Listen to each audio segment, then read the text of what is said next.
कनिचिवा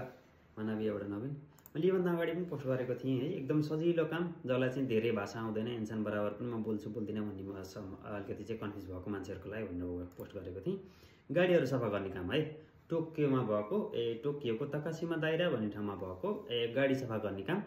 एकदमै सजिलो काम जोसँग चाहिँ धेरै जोकिन्छ हैन इन्सान जतिको भाषा बोल्न सक्नुहुन्छ अनि त्यसपछि तपाईसँग म्यानुअलको गाडीको लाइसेन्स छ अटोकोले हुँदैन है म्यानुअलको लाइसेन्स छ भनेदेखि चाहिँ गर्न सकिन्छ कुरुमानी क्योमी अरुखता निहुंगोते कम्युनिकेसन देखिरु खता भनेको हुनाले तान्से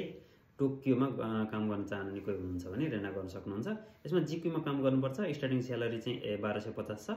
अनि त्यो चाहिँ 3 देखि 6 महिनामा बढ्छ है त्यो चाहिँ खाना राज्य एकपटक बढ्छ अनि बोनस पनि वर्षमा एकपटक छ अनि खाजाको त्याते भनेर चाहिँ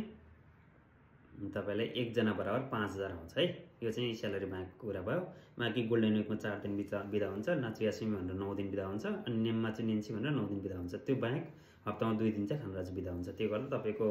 वर्षमा करिब 120 दिन जतिको चाहिँ छुट्टी हुन आउँछ ट्रान्सपोर्टेसन 2 मान्छेमा कम्पनीले दिने भनेको छ बिहान 9:30 देखि बेलुकाको 6 बजेसम्म काम गर्नुपर्ने बीचमा 60 मिनेटको ब्रेक हुन्छ गर्न चाहनुहुने गर्न सक्ने एकदम सजिलो काम छ सानसानो गाडीहरू हुन्छ ठुलो ट्रकहरू ठुलो गाडी हैन नर्मल चाहिँ 4 व्हीलरहरू हैन केजी दोस्याहरू नर्मल फुचुजी दोस्या अथवा चाहिँ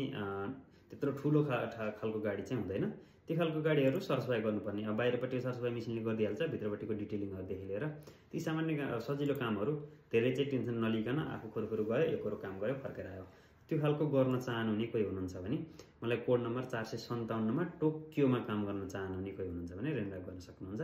रेन्डाको योरोसिकु ओनेगाइसिमास